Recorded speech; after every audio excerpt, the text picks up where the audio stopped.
सीधी एवं विधि की प्रत्येक न्यूज का अपडेट सबसे पहले पाने के लिए चैनल को सब्सक्राइब करें और बेल आइकॉन प्रेस करें। रक्षाबंधन का पर्व श्रावण मास की पूर्णिमा को मनाया जाता है। यह पर्व भाई बहन के रिश्तों की अटूट डोर का प्रतीक है।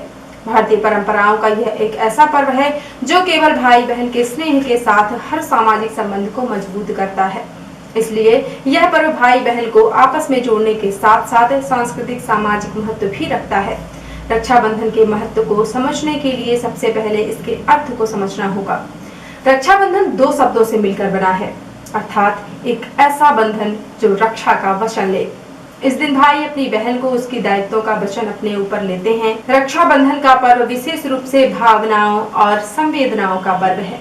एक ऐसा बंधन जो दो जनों को स्नेह के धागे से बांध ले। रक्षाबंधन को भाई बहन तक ही सीमित रखना सही नहीं होगा, बल्कि ऐसा कोई भी बंधन जो किसी को भी बांध सकता है वही रक्षाबंधन है। 3 अगस्त को सीधी शहर में भी रक्षाबंधन का पवित्र त्योहार मनाया गया। इस दौरान घर घर में बहनों ने भाइयों की कलाइयों पर राखी बांधी और टीका लगाकर उनके लंबी उम्र की कामना की।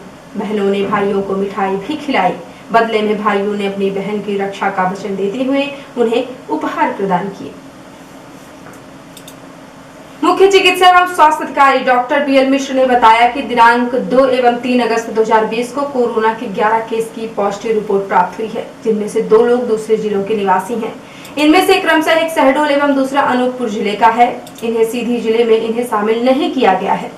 उन्होंने बताया कि शेष 9 पॉजिटिव पाए गए व्यक्ति सीधी जिलावासी हैं। इनमें से पहला 27 वर्षीय ग्राम भगोहर सिमरिया सीधी से, दूसरा 28 वर्षीय ग्राम पड़रिया सिमरिया सीधी से, तीसरा 60 वर्षीय वृद्ध वार्ड नंबर 6 इंदिरा नगर सीधी से, चौथा 24 वर्षीय नूतन कॉलोनी वार्ड नंबर 4 सीधी से, पांचवा पॉजिटिव केस 19 वर्षीय युवक नूतन कॉलोनी वार्ड नंबर 4 से, छठवां केस 50 वर्षीय व्यक्ति का जमोड़ी सीधी से, सातवां 35 वर्षीय थनहवाटोला सीधी से, 8वां 58 वर्षीय ग्राम जोड़ी सीधी के रहने वाले और 9वां 27 वर्षीय महिला का है। यह अर्जुन नगर सीधी की रहने वाली है।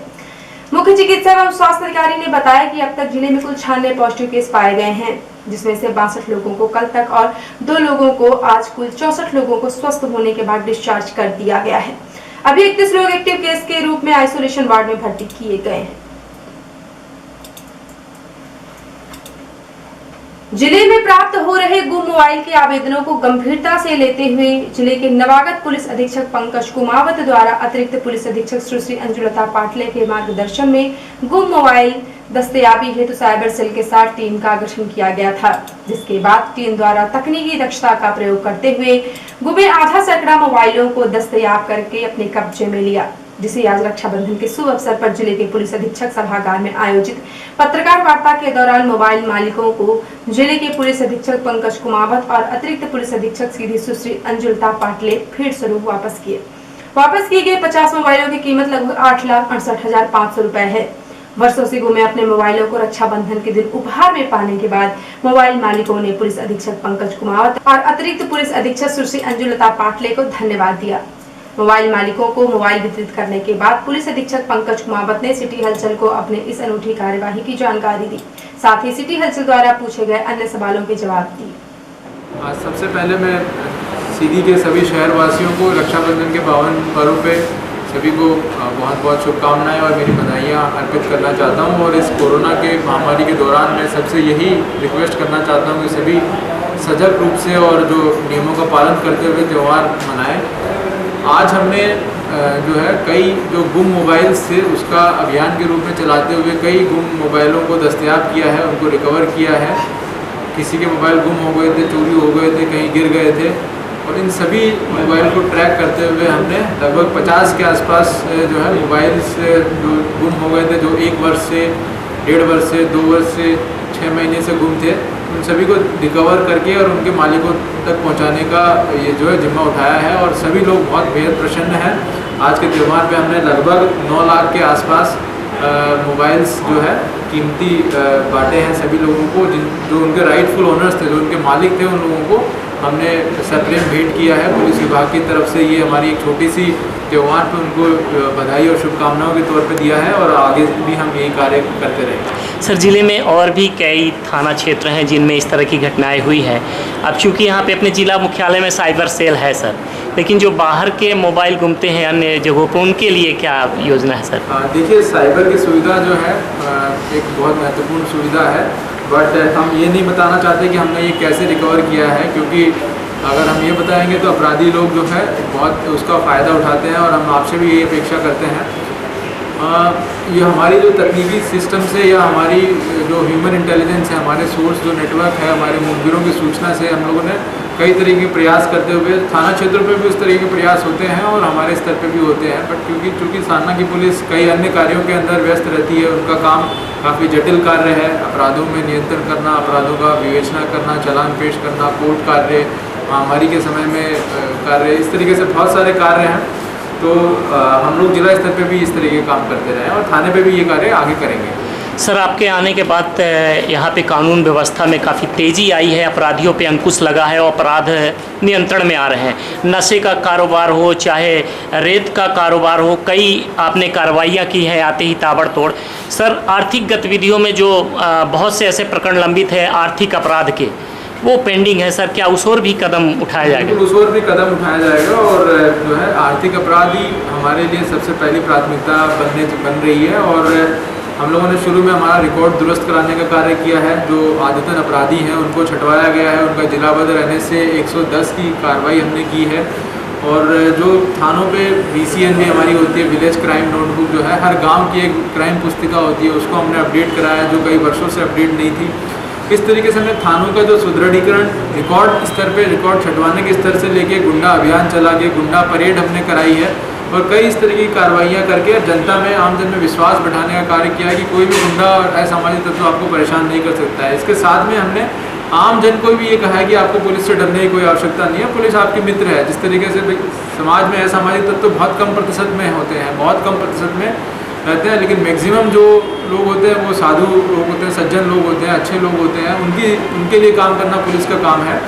आर्थिक अपराध जो है, आर्थिक अपराधी जिन्होंने अपराध के दम पे बहुत पैसा कमाया है, जो आज माफिया का रूप धारण किए हैं, जो चाहे नशे के अंदर हो, चाहे धोखाधड़ी करके हो, चाहे ज़मीनों के विवाद करके हो, चाहे कोऑपरेटिव माफिया हो, इन सभी पे हमारी नज़र रहेगी। और हम लोग, क्योंकि ये जटिल प्रकरण रहते हैं, एक दिन में इसमें रिजल्ट नहीं आता है और हम लोग भी कई बार दूसरी चीज़ों में व्यस्त रहते हैं, त्योहारों का अरेंजमेंट करने में से लेके अन्य कई कार्य हम पुलिस के पास रहते हैं, लेकिन पुलिस इसमें आर्थिक अपराधियों को बिल्कुल धरपकड़ करके और उनको उनके अंजाम तक पहुंचाएगी। मैं आपको ये विश्वास दिलाता हूँ।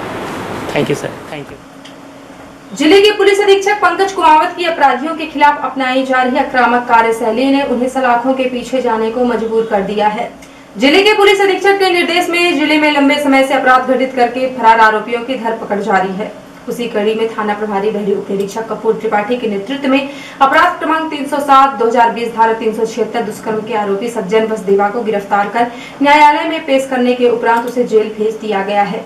बताया गया कि आरोपी पर दिनांक 30 जुलाई 2020 को मामला दर्ज हुआ था, जिसके पश्चात से आरोपी लगातार फरार चल रहा था, जिसकी आज मुखबिर द्वारा सूचना मिली है कि आरोपी सिंगरौली की तरफ जा रहा है, जिस पर वरिष्ठ अधिकारियों के आदेशानुसार थाना प्रभारी बहरी द्वारा टीम गठित कर नाकाबंदी करके आरोपी को गिरफ्तार कर लिया गया। उपरोक्त कार्यवाही में चौकी प्रभारी बभनी, उप निरीक्षक मोनिका पांडे, उप निरीक्षक इंदिरा सिंह, आरक्षक दिनेश सतीश व महेंद्र शामिल रहे। अब खबर सिंगरौली के NCL दूधी जुआ परियोजना से, जहां खदान क्षेत्र में CHP कोयला यार्ड के समीप 100 टन वाटर टैंकर की चपेट में बोलेरो जीप आने से एक जीप चालक गंभीर रूप से घायल हो गया, जिसे उपचार हेतु नेहरू शताब्दी चिकित्सालय जयंत में भर्ती कराया गया है। घटना की जानकारी मिलने के बाद दूधी जुआ क्षेत्र के आला अधिकारियों में हड़कंप मच गया है। मौके पर पहुंच अधिकारियों ने घटना का जायजा लेते हुए घायल के स्वास्थ्य के बारे में जानकारी ली। मिली जानकारी के अनुसार फायर फाइटिंग की 100 टन वाटर टैंकर का चालक दीप नारायण वैसे टैंकर को बैक कर रहा था। उसी समय NCL की बोलेरो जीप क्रमांक MP 66C 4258 चपेट में आने से जीप चालक सिद्धारी 49 वर्ष दबकर गंभीर रूप से घायल हो गया। बोलेरो किट में सीलिंग लगाकर गेट को क्रेन से खींचकर खोला गया। जीप चालक को गंभीर चोटें आई हैं, पैर में फ्रैक्चर तथा पेट, कूल्हे एवं अन्य भागों में चोटें लगी हैं, जिसे नेहरू शताब्दी चिकित्सालय में प्राथमिक उपचार कराने के बाद वाराणसी रेफर कर दिया गया। घटना के बाद विभिन्न श्रमिक संगठन के पदाधिकारी एवं परियोजना के अधिकारी नेहरू शताब्दी चिकित्सालय पहुंच गए। बताया गया है कि दूधी जुआ परियोजना में जितने भी वाटर टैंकर चलते हैं, किसी में भी हेल्पर नहीं रहता है। ऑपरेटर डंपर खड़ा करके फिर पंप चलाता है। अगर हेल्पर और वहां पर सुपरवाइजर रहता तो दुर्घटना शायद नहीं होती। इस घटना के बाद लोगों में भारी नाराजगी है। और अब पेश है प्रादेशिक हलचल। शिवराज ने अस्पताल में मनाया रक्षाबंधन। मुख्यमंत्री को मंत्री भदौरिया की पत्नी और नर्स ने लगाया तिलक। भोपाल में लॉकडाउन के आखिरी दिन 124 संक्रमित मिले। यह पिछले 10 दिनों में मिले मरीजों की सबसे कम संख्या है। पुलिस विभाग में छुट्टी पर रोक। गृह मंत्री मिश्रा की सफाई। हमें अपने पुलिस जवानों और उनके परिजन के स्वास्थ्य की चिंता है। और मुख्यमंत्री की दूसरी रिपोर्ट भी पॉजिटिव संक्रमितों और मौतों की रफ्तार में टेंशन में सरकार। और अब पेश है राष्ट्रीय हलचल। चीन ने दौलत बिड ओल्डी और दीप सोंग प्लेन्स में 17,000 जवान तैनात किए। भारतीय सेना ने भी दीप सोंग प्लेन्स में जवान और टैंक तैनात किए। अयोध्या में सभी परंपराओं का संगम होगा। 36 परंपराओं के 135 संतों को बुलाया गया। प्रधानमंत्री 9 शिलाओं की स्थापना करेंगे। जम्मू कश्मीर में सैनिक का अपहरण। दक्षिण कश्मीर के कुलगाम में आतंकियों ने जवान को किडनैप किया। और उसने कहा सितंबर से बड़े पैमाने पर तैयार करेंगे कोरोना वैक्सीन। अगले साल तक लाखों में होगा हमारा प्रोडक्शन।